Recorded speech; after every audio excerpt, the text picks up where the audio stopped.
Hai semua, Assalamualaikum. Pada hari ini saya nak kongsikan resipi masakan rumahan sayur sulur keladi.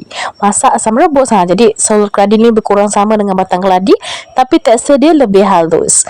Tadi kita kisar bahan-bahan tadi, kemudian tinggal masukkan saja. Jadi kita tak guna sebarang minyak ataupun kita tak perlu tumis. Kemudian tambahkanlah garam, penyedap dan juga sedikit gula.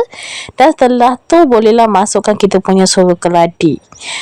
Sambil tu jangan lupa untuk tambahkan daun kesum supaya dia harum. Kalau misalnya rasa air tu kurang, boleh tambah lagi sehingga ia mendidih kuat macam ni dan melayu. Jika misalnya dah melayu, dah lembut, bolehlah masukkan asam keping, lalu siap untuk dihidangkan. Bagaimana menurut dengan resipi pada ni? Cukup simple kan?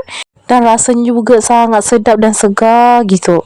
Jadi lepas ni kalau jumpa dekat pasar tani sayur sulur keladi, jangan lupa beli dan cuba sendiri di rumah. And see you next video guys. Bye bye.